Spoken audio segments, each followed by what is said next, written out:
Hey guys, Joe here. This is the fourth of the 4 batch filmed videos that I promised I would be doing and uploading.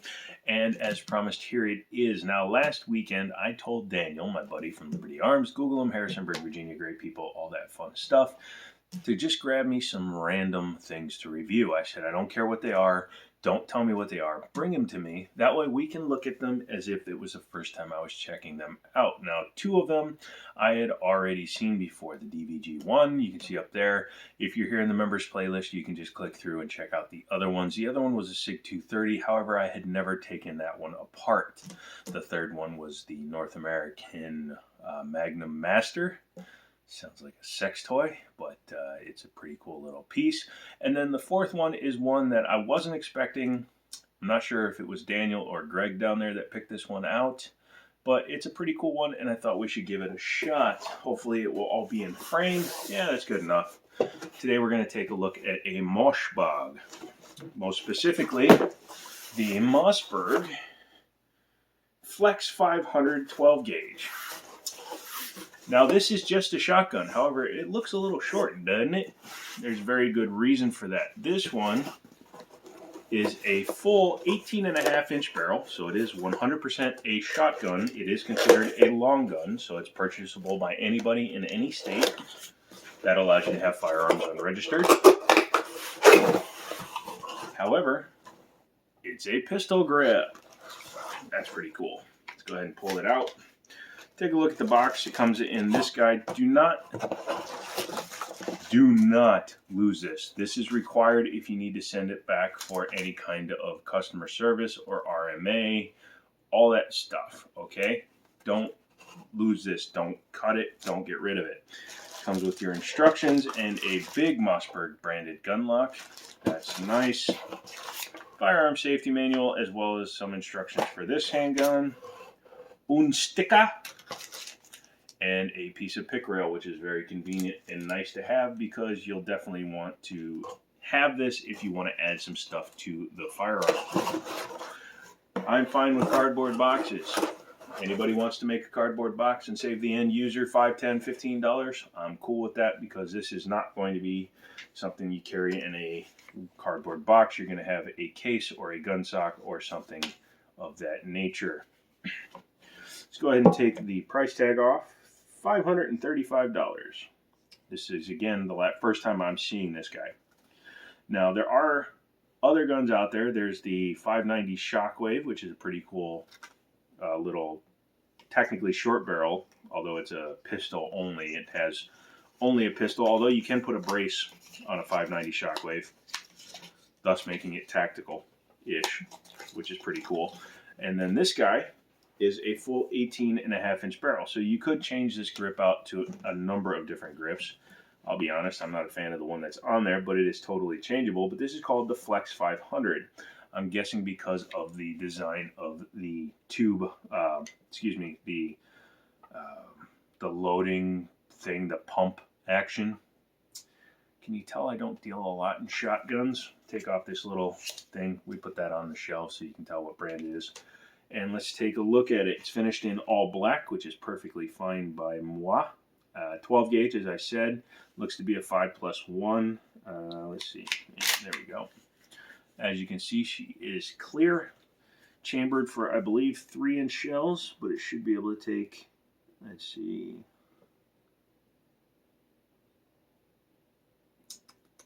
Yeah, 2 3/4 and 3-inch shells. I know there's a guy out there that makes adapters so you can run the mini shells and then you can nearly double your capacity. I would only do that with a pump. It doesn't really work with an automatic, so keep that in mind. You do have, what is that for? Okay. We'll have to check out some of this stuff that's on here. I like the feel of the gun overall. This looks a little outdated. Get a closer look at that. The cuts and the serrations in this grip, as well as the fact that it's thinner than the gun, kind of make me not like this as much. However, very easy to change that out. This is probably the least of the gun's problems. So we'll, from this point on, ignore that pistol grip because it feels okay in the hand. It just looks stupid. I'd put a hug on it. Has a giant muzzle device on it. It's not going to hide the flash, I'll tell you that much for sure. This thing is more of a well, it's a potato masher. You can jam it up against like your locks or your hinges on your doors and blow them right the hell off. Single bead up front, but it's barely visible all the way back on the top of the receiver, because on top of an 18.5-inch barrel you have like a 7-inch receiver with nothing back here to aim off of other than the trench they've dug in the top.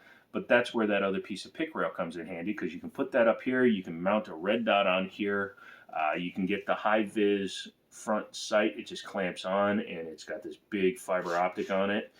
One downside is this muzzle device is so large that it's actually nearly in line with this front sight, which again is a very common problem with suppressor guns. Suppressors have that issue where you have to run a taller sight. That's why I would put that piece of pick rail up top, and I would put a reflex sight, not a red dot, a reflex sight with a circle on it. That way you can get quick acquisition without having to wait for your eye to find the dot. It's a Mossberg, so overall fit and finish seems to be pretty darn nice. I'm not going to be disassembling this one on camera. That's not what I do with shotguns, because I don't know them well enough. And the second I take like the tube off, a pin is going to go flying out.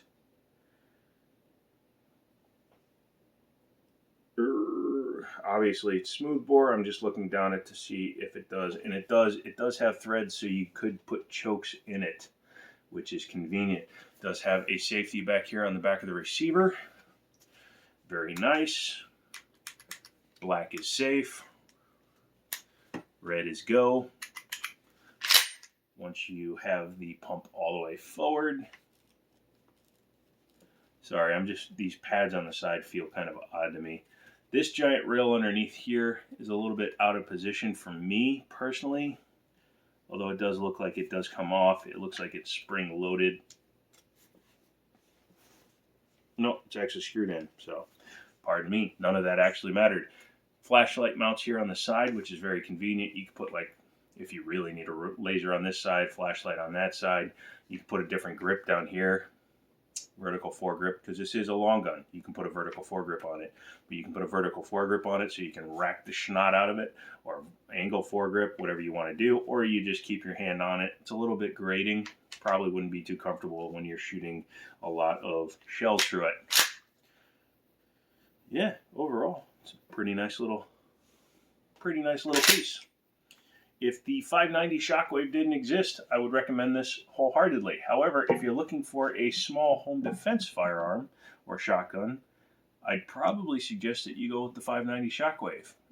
It's cheaper, also 12 gauge, 3 or 4 round capacity, and it's basically a 14-inch barreled version of this. So I know that sounds a little bit weird for me to do a review on a gun and then recommend its own manufacturing competitor, but if you're looking for a small home defense gun, this could be it. If you want one where you can change the parts without getting in trouble as much, because there are braces and pistol grips available, believe it or not, for the 590 Shockwave. My buddy has one. I have to grab it to show you, but this allows you to put a regular stock on it, which you can't do with the 590 Shockwave. You could change the pistol grip. You could do all kinds of stuff. Sorry, I'm about to sneeze. Yay, one takes. But if you want to check one of these out, it could be a pretty fun piece. Definitely a good one to consider for home defense. $535 is pretty reasonable considering the quality that you're getting and the modularity you're actually getting in this particular shotgun. And I think you might actually be happy with it. So give it a chance, give it a shot, give it a try, give it a buy, give it all that good stuff. Go down to Liberty Arms, Harrisonburg, Virginia. Say I sent you, say you wanted to come and check out some of the stuff they had on the shelf. New stuff comes in every day, used stuff comes in every day, and it's a pretty cool place to hang out. A couple of TVs, free coffee that we've only given away like 5 cups in 3 years. And we'd love to just have you hang out, check out some stuff, and give a little bit of a talking to. So we're down. If you're down, come down and get down. I'm Joe. This is the Jiminy Show. Thank you very much. And we will talk to you later.